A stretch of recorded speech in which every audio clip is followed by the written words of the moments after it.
Hello my dear students, welcome back to my channel. तो आज हम देखने वाले हैं class 7th science lesson number 3 properties of natural resources. Okay, इसके question and answer. Properties of natural resources, उसके question and answer देखेंगे। First let start exercise first.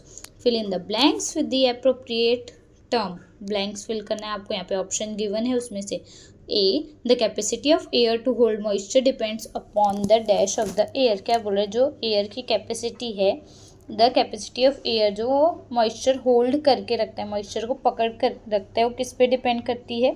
तो आंसर है humidity, HUMIDITY। Second, water does not have a dash but has a definite dash and dash. Water का क्या fix नहीं है, but दो चीज़ें फिक्स है। क्या फिक्स नहीं है? उसका शेप फिक्स नहीं है ना। आप जिस बर्तन में डालोगे वो उसका शेप ले लेगा। बट हैज़ डिफाइनाइट, क्या फिक्स है? उसका वॉल्यूम एंड मास फिक्स है। का शेप फिक्स नहीं है but mass and volume fix है। वॉल्यूम इज एक जगह घेर के रखते हैं ना, जगह ऑक्यूपाई करके रखते हैं। वॉल्यूम, मास, कुछ तो वजन रहता है ना वाटर का, तो वाटर का मास एंड वॉल्यूम फिक्स है बट शेप फिक्स नहीं है। आप किसी भी बर्तन में डालोगे उसका शेप ले लेगा। Third C, while freezing the dash of water is lower. Freeze करते हैं, आप पानी को बर्फ़ बनाते हैं तो क्या होता है? The dash of water is lower, क्या कम होता है? टेम्परेचर ना, टेम्परेचर कम होता है। Dash soil has a pH 7। किस सॉइल की pH 7 होती है? न्यूट्रल। न्यूट्रल जो सॉइल है उसका pH 7 होगा। Okay, now second, why is it said that a air is homogeneous mixture of various gases. ऐसा क्यों कहते हैं कि एयर जो है होमोजेनस मिक्सचर है बहुत सारी गैसेस का? तो answer, there are many constituent gases in the air, they are in the form of mixture. The separate existence of each gas is not felt. क्या बोल रहे कि बहुत सारे गैसेस है ना, एक ही गैस है क्या? नहीं, oxygen, carbon dioxide, nitrogen, organ, argon ना, ये सारी गैसेस है, मिक्स है। अलग कर सकते क्या हम कि सिर्फ ऑक्सीजन यहाँ ही है, कार्बन डाइऑक्साइड दूसरी जगह है? नहीं ना, तो सेपरेट एग्जिस्टेंट नहीं है गैस का। The individual gas can not be separated easily, और हर एक गैस को हम अलग अलग सेपरेट नहीं कर सकते इजीली, इसीलिए it is said to be the homogenous mixture. इसीलिए एयर को होमोजेनस मिक्सचर कहते हैं। Understood? Now B, water is universal solvent. Water universal solvent है। Answer, many substance easily dissolve in water, therefore water is said to be the universal solvent. बहुत सारी substance, बहुत सारी चीज़ें वाटर में इजीली मिक्स हो जाती हैं, इसलिए उसे यूनिवर्सल सॉल्वेंट कहा जाता है।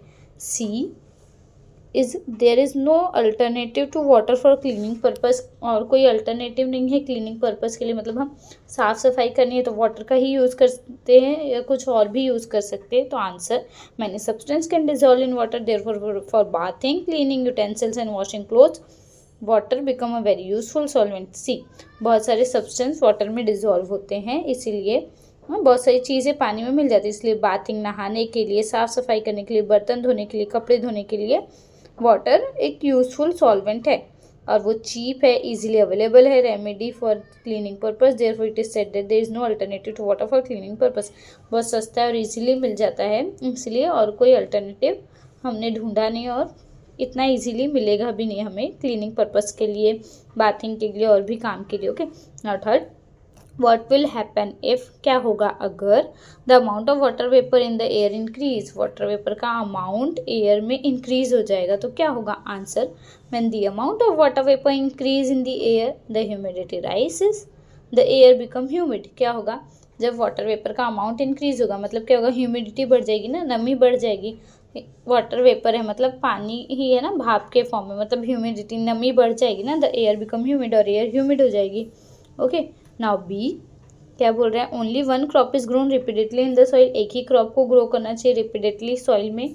So answer, if the same crop is grown again and again it's texture disturbs and the fertility is lower. अगर एक ही क्रॉप को हम अगेन एंड अगेन ग्रो करेंगे तो जो मिट्टी का टेक्सचर है ना, जो टेक्सचर है वो टच करने में कैसी है, वो गड़बड़ हो जाएगा। और जो फर्टिलिटी है, जो क्रॉप मिट्टी के वजह से ही हम, अगर मिट्टी अच्छी होगी तो क्रॉप अच्छा देगी ना, तो उसकी फर्टिलिटी भी कम हो जाएगी। मतलब वो धीरे धीरे क्या होगा कि अच्छा क्रॉप, जितना पहले क्रॉप मिलता था उतना नहीं मिलेगा।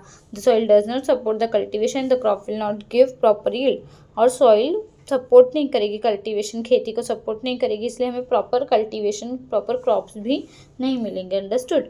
Now question number 4, with whom should I pair up? Group A and group B है, तो ग्रुप ए एयर, तो एयर का आंसर क्या है? Scattering of light. Group B, group A में वाटर, वाटर का आंसर है एक्सकर्शन। थर्ड सॉइल, सॉइल का answer plasticity. Okay, now fifth, state whether the following statements are true और false. A, sandy soil has low capacity for holding water. Sandy soil के पास लो capacity, हमने पढ़ा था ना, तो ट्रू और फॉल्स, ट्रू होगा। The substance in which solid dissolve is called a solvent. Substance जिसमें सॉल्यूट मिल जाता है, सॉल्यूट घुल जाता है, मिल जाता है, उसे सॉल्वेंट कहते हैं। ट्रू।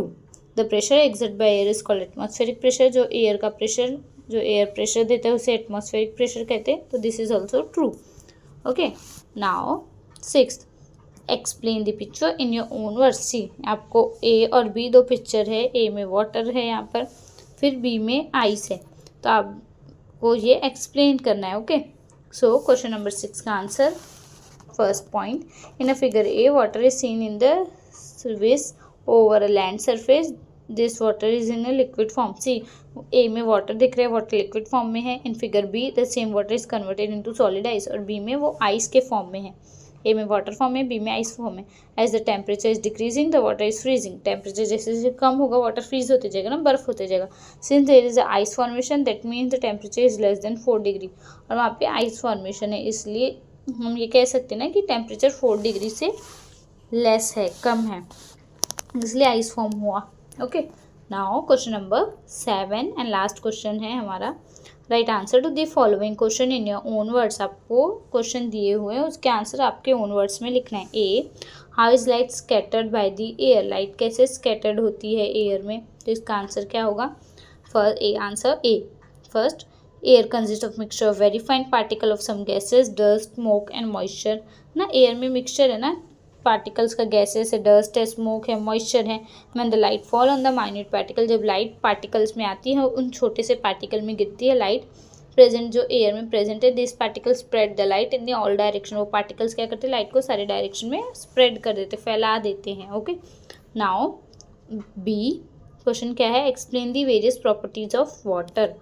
वेरियस प्रॉपर्टी, वाटर की क्या क्या प्रॉपर्टी है आपको बताना है। So answer, water has the following properties. हमने ये डिस्कस किया था चैप्टर एक्सप्लेनेशन के टाइम पे भी। फ्लूइडिटी, फ्लूइडिटी क्या है, जिसकी वजह से वाटर फ्लो होता है, ये वाटर की property. Water has a property of fluidity due to which it can flow. Water is therefore use for transport and for generation of electricity.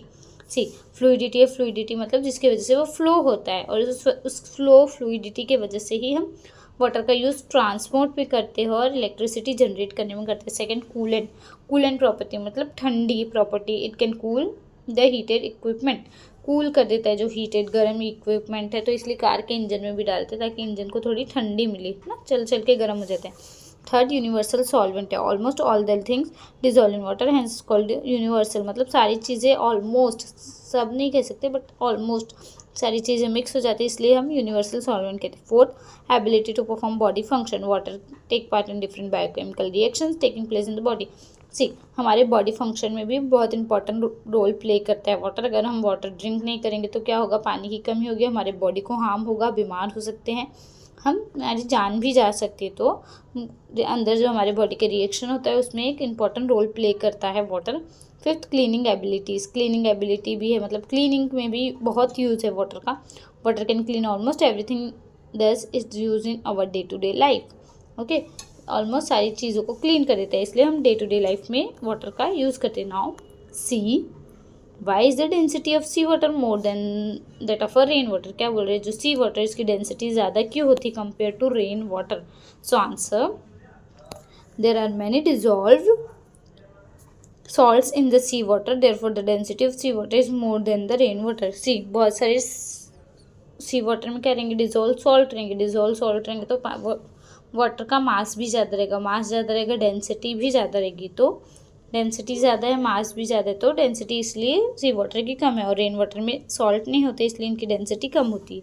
Okay, now D question, what is the importance of good soil structure. क्या important है, अगर soil का structure good है तो उसका importance क्या है आपको बताना है। Okay, so good soil structure result in good fertility of soil. अगर सॉइल का स्ट्रक्चर अच्छा है, सॉइल अच्छी, तो फर्टिलिटी, सॉइल की फर्टिलिटी भी अच्छी होगी, वो क्रॉप अच्छा देगी। When soil is good quality the roots get a sufficient supply of oxygen. अगर सॉइल की क्वालिटी अच्छी है तो रूट्स को अच्छा अमाउंट में, जो जितना अमाउंट चाहिए उतने अमाउंट में ऑक्सीजन मिलेगा। In such soil the water drainage is good, और अगर सॉइल अच्छी है तो वाटर ड्रेनेज भी प्रॉपर होगा, मतलब पानी है तो जमा नहीं हो जाएगा, अच्छे से पानी ड्रेन होगा ना, ड्रेनेज प्रॉपरली होगा। Understood. Now question number E, what are the various uses of soil.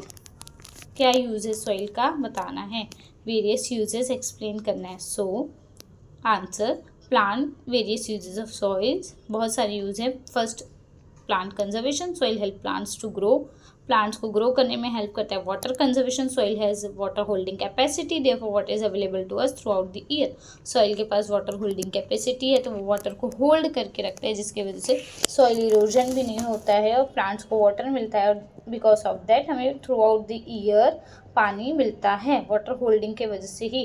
Okay, soil के पास है ये एबिलिटी। थर्ड, प्लास्टिसिटी, प्लास्टिसिटी क्या है, plasticity is a property due to which soil can be given any different shape. Plasticity soil में ये property है कि हम सॉइल को किसी भी शेप का बना सकते हैं, इसे ही प्लास्टिसिटी कहते हैं। देयरफॉर वेरियस आर्टिकल्स आर, इस वजह से बहुत सारी चीज़ें सॉइल से बनती है। They are baked and made hard for a longer use. Example, storage, earthen pots, earthen lamps, idols, bricks, उसे हम बेक करते हैं और लॉन्गर यूज़ के लिए यूज़ करते हैं, जैसे कि मिट्टी का मटका है, लैम्प्स है, आइडल्स है, ब्रिक्स है, और भी सारी चीज़ें हैं। Now question number F, what is the need and importance of soil testing from the point of view of a farmer। क्या मतलब क्यों ज़रूरत है, क्या नीड है, क्या ज़रूरत है कि सॉइल को टेस्ट करना फार्मर के अकॉर्डिंग, फार्मर के पॉइंट ऑफ व्यू से देखेंगे तो क्या इंपॉर्टेंट, क्यों ज़रूरी है सॉइल को टेस्ट करना। So answer, the farmer wants good produce from his crop ना, फार्मर को तो अच्छा प्रोड्यूस, अच्छा यील्डिंग चाहिए ना अपनी क्रॉप से, उसने जो भी किसान खेती की है उससे अच्छा अमाउंट ऑफ मिलना चाहिए ना crops. Second, by testing the soil. 7, understand the constitute of soil in his farm. So अगर हम सॉइल को टेस्ट करेंगे, सॉइल की टेस्टिंग से ही हमें समझ में आ जाएगा ना, फार्मर को अच्छा प्रोड्यूस चाहिए उसकी क्रॉप से। By testing the soil he understand the constituent of soil in his farm. उसे समझ में आएगा कि कौन से कॉन्स्टिट्यूएंट है उस सॉइल में और कौन से कॉन्स्टिट्यूएंट नहीं है उस सॉइल में। उसके फार्म में colour, texture and the proportion of organic matter in the soil is tested by various testing procedure. Colour हो गया, टेक्सचर हो गया, मतलब वो टच करने में कैसी है, और प्रपोर्शन, ऑर्गेनिक मैटर कितना प्रेजेंट है, वो भी टेस्ट कर सकते हैं, उसका अलग प्रोसीजर है। Okay. Fourth, if there is any deficiency in the soil that in also found out measures to be taken to remove deficiency are also suggested. अगर कोई डेफिशिएंसी मतलब उस सॉइल में कुछ कमी है, आयरन कमी है या मैग्नीशियम नहीं है या नाइट्रोजन नहीं है, तो उसे कैसे दूर करना है इसके लिए भी सजेशन मिलता है। The pH and the electrical conductivity test are particularly useful in understanding the characteristic of soil। so pH, ये दो टेस्ट है, pH और इलेक्ट्रिकल कंडक्टिविटी, तो हमें सॉइल का कैरेक्टरिस्टिक समझने के लिए ये दो टेस्ट बहुत इंपॉर्टेंट है। Okay. Now G, what is the importance of air in the transmission of sound. क्या इंपॉर्टेंस है एयर का साउंड के ट्रांसमिशन में। साउंड जब हम ट्रांसमिट करते हैं, मतलब एक जगह से दूसरी जगह पहुँचाते हैं, तो answer air is the medium for transmission of sound. हमें पता है एयर, मैं अभी जो बोल रही हूँ वो हवे में है, हवे की वजह से ही आपके पास आ रहा है ना, माइक है, बट माइक से किसके द्वारा, क्या मीडियम है, एयर है ना, तो एयर मीडियम है किस लिए, साउंड को ट्रांसमिट करने के लिए, साउंड को पहुंचाने के लिए। Second, we are able to perceive the sound due to the air around us. हमें कब सुनाई देता है, हमारे आसपास एयर है, बिकॉज ऑफ दैट हमें साउंड सुनाई देता है। Third, the sound wave travel through the medium of air and the reaches. Sound wave travel करती है एयर के मीडियम से और हम तक पहुँचती है। Fourth, in the absence of sound we can not hear the, in the absence of air we can not hear the sound, hence air is most important for the transmission of the sound. In the absence of sound है, यहाँ पर sound की जगह पे air आएगा। अगर air नहीं रहेगी तो हमें साउंड हमारे कानों तक सुनाई नहीं देगी, इसलिए एयर बहुत इंपॉर्टेंट रोल प्ले करती है साउंड ट्रांसमिशन में, साउंड को एक जगह से दूसरी जगह ट्रांसमिट करने में, पहुँचाने में। Now last question H, why should a glass bottle completely filled with water never be kept in a freezer. क्या बोल रहे हैं, ग्लास बॉटल है एक, उसे हम पूरा फिल करके फ्रीज़र में क्यों नहीं रखते, क्या रीज़न है कि जो ग्लास कांच की बॉटल है उसको पूरा भर के फ्रीज़र में नहीं रख सकते।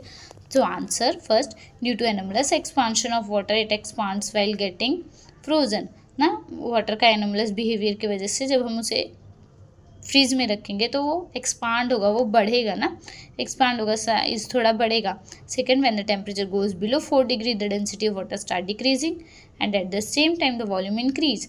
जब बिलो 4 डिग्री से टेम्परेचर कम होगा तो डेंसिटी डिक्रीज़ होगी, डेंसिटी डिक्रीज़ होगी तो वॉल्यूम बढ़ेगा। हमने ये पढ़ा है डेंसिटी और वॉल्यूम उल्टा है, अगर डेंसिटी कम होगी वॉल्यूम बढ़ेगा, वॉल्यूम कम होगा डेंसिटी बढ़ेगी।